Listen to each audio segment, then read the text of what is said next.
Suddenly you have a terrible feeling of peril. You recognize Avis, the evil wizard whom you thought you had killed in Razier. Somehow, he has returned to life. Thinking back, you recall how Avis once brought you under his control.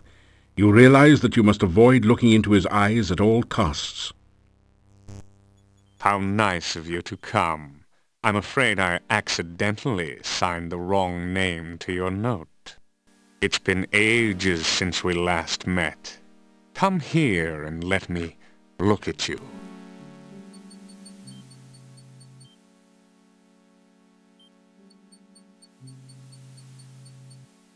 You smile and say hello to Avis. I hate cheerful people.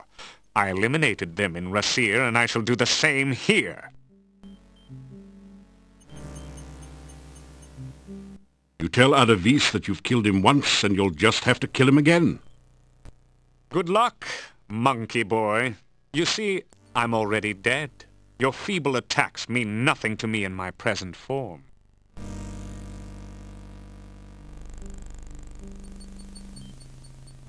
With the utmost courtesy, you apologize to Avis for having killed him in a horrible, fiery death back in Razier. You destroyed my plans of world domination and ended my life, turning me into a mere vampire slave for Katrina. I will have my vengeance upon you both. You have no power against one such as I. Let's play a little game of fox and hound, shall we? I have summoned the hounds of death. Now we shall see whether you've kept up with your running lessons. Grey rocks litter the ground everywhere. Grey rocks litter the ground.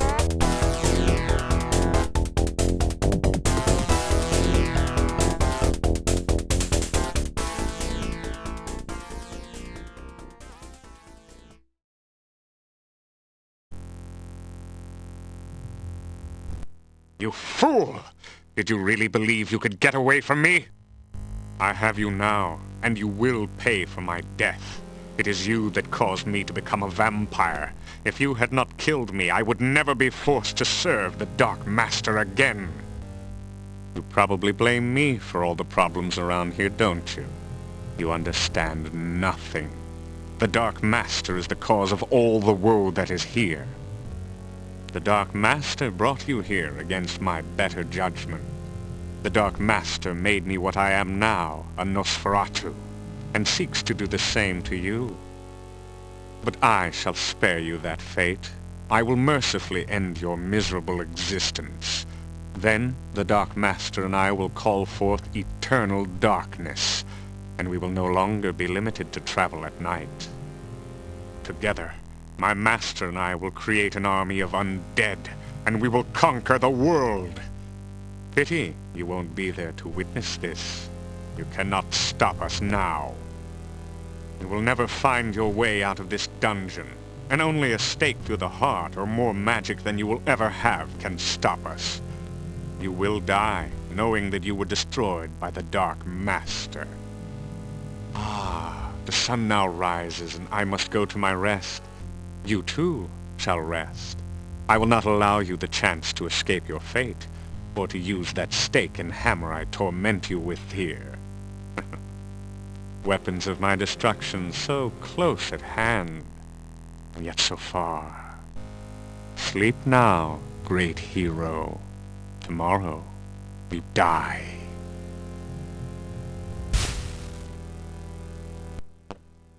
You find yourself falling asleep.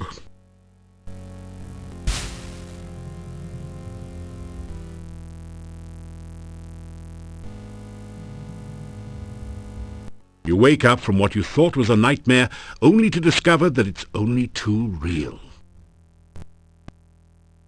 You sense the vague impressions of ancient pain and horror in this place. There's also the sense of something dark and very much alive near you, hungering for you.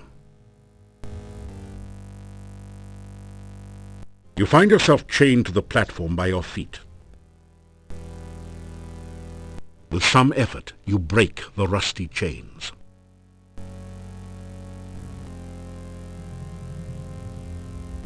It's a stout stake of the oaken variety.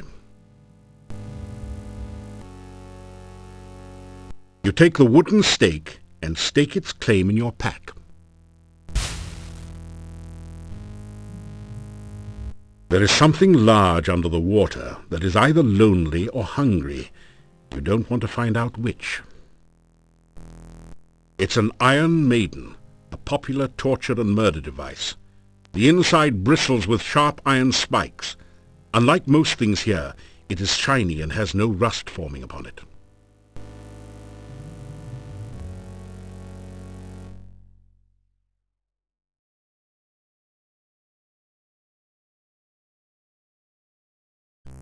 That did... You sense you are approaching something very dark and very dangerous. There is something large under the water that is either lonely or hungry. You don't want to find out which.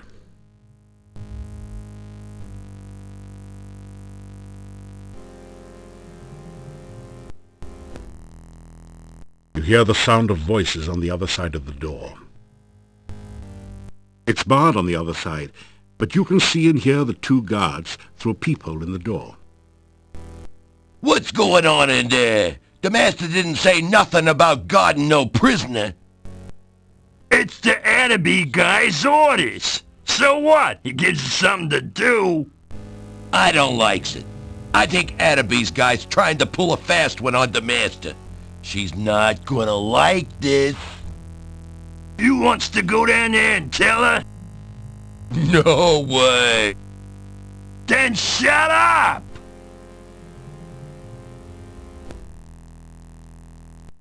Hey, what I don't get is why the Avis guy brings the stake down there. Why give a weapon to the enemy even if you got him chained up? Who knows? Maybe Ada's gonna put a stake through the prisoner's heart. You know, there's a secret passage to the master's room from the dungeon. Yeah? So what? I don't know, but I sure thinks there's gonna be trouble.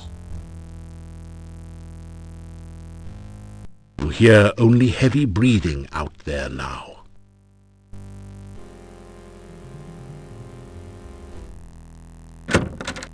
Now that you look closely, there does seem to be something a bit odd about the design of the Iron Maiden.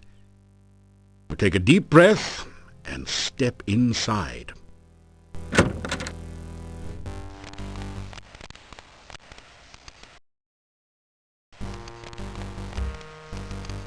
You are in a lady's richly decorated bedroom. The coffin, where there should be a bed, seems a bit out of place, but there's no accounting for tastes. You sense deadly danger here, to your body and your soul.